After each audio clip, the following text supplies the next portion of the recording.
साल 2006 का दिसंबर महीना, जगह नोएडा का निठारी गांव। यहाँ अचानक पुलिस की कई गाड़ियां पहुंचती हैं। पुलिस को देखकर आसपास के लोगों की भीड़ जमा हो जाती है।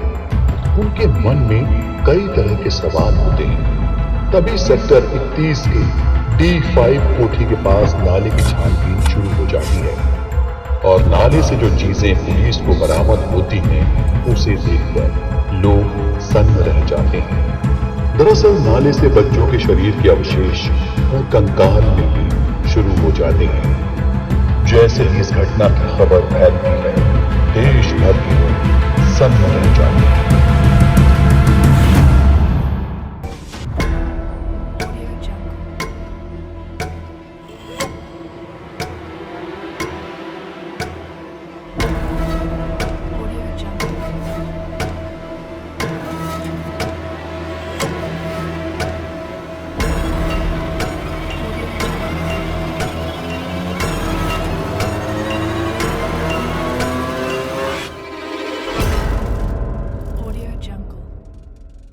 निठारी हत्याकांड एक ऐसा हत्याकांड जिसने देश को दहलाकर रख दिया था। 12 नवंबर 2006 एक लड़की नोएडा की निठारी के सेक्टर 31 की D5 कोठी पर एक रिक्शे से पहुंचती है। वो रिक्शे वाले को रोककर कोठी के अंदर से वापस आकर पैसे देने की बात कहती है। काफी देर तक जब वो नहीं लौटती तो रिक्शे वाला जाकर कोठी का दरवाजा खटखटाता है। तभी एक शख्स कोठी से बाहर निकलता है। रिक्शे वाला जब लड़की के बारे में पूछता है तो वो शख्स कहता है कि लड़की तो यहां से काफी देर पहले ही जा चुकी है। खैर, रिक्शे वाला वहां से तो चला जाता है, लेकिन उसे उस शख्स पर कुछ शक होता है और वो इसकी पूरी जानकारी लड़की के घर वालों तक पहुंचा देता है। इसके बाद लड़की के पिता FIR लिखवाते हैं कि उनकी बेटी कोठी से गायब हो गई है। पुलिस पूरी तरह से जांच में जुट जाती है। लड़की का पिता लगातार पुलिस पर खोजबीन का दबाव बनाता है।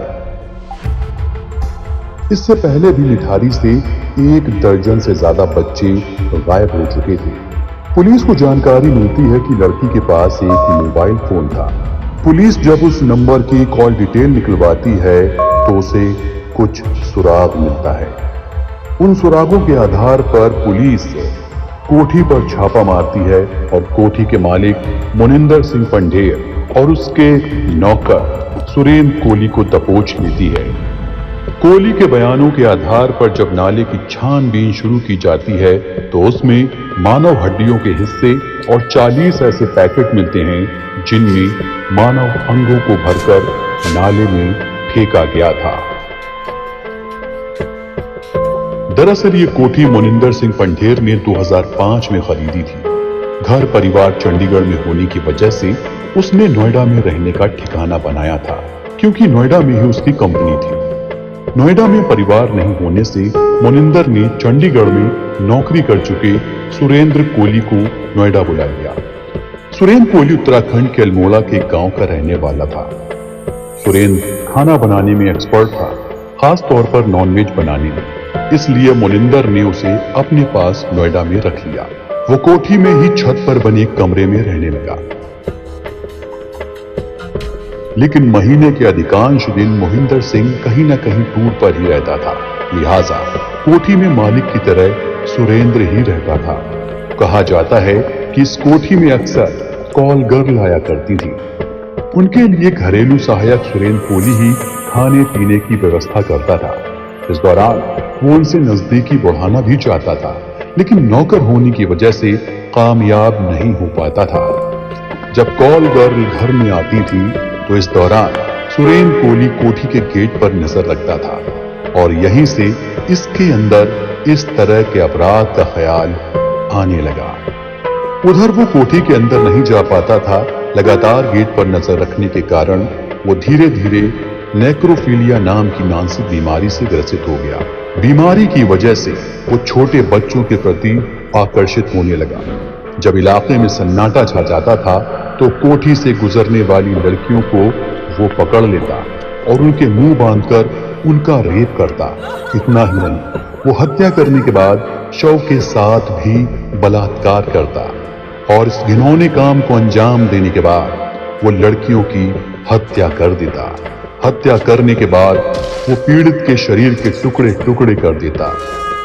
बताया तो ये भी जाता है कि वो मांस के कुछ टुकड़ों को पकाकर खाता भी था और शरीर के कुछ अवशेषों को जमीन में गाड़ देता और फिर कोठी के बगल से बहने वाली ड्रेनेज में कुछ हिस्सों को बहा देता।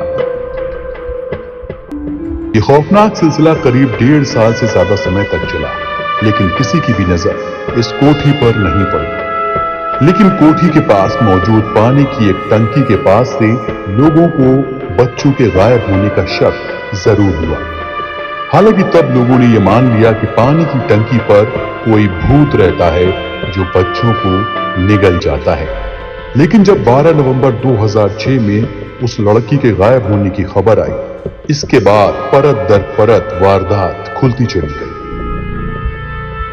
11 जनवरी 2007 को सीबीआई ने पूरा केस अपने हाथ में ले लिया। 28 फरवरी और 1 मार्च 2007 को निठारी के नरपिशाच सुरेंद्र कोहली ने दिल्ली में ACMM के यहां अपने अखबारिया बयान दर्ज कराए।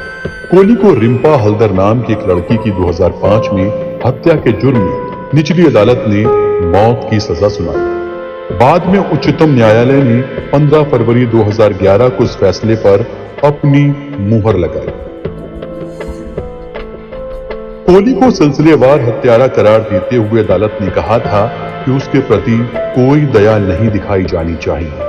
कोहली के खिलाफ कुल 16 मामले दर्ज किए गए। उसके नियोक्ता मोनिंदर सिंह पंढेर को भी रिंपा हल्दर मामले में मौत की सजा सुनाई गई थी, लेकिन इलाहाबाद उच्च न्यायालय ने उसे बरी कर दिया। आज भी जब निठारी कांड का जिक्र होता है तो लोगों का दिल सिहर जाता है।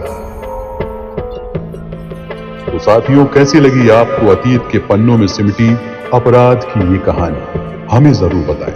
अपराध जगत की ऐसी ही वारदातों को जानने और सुनने के लिए सुनते रहिए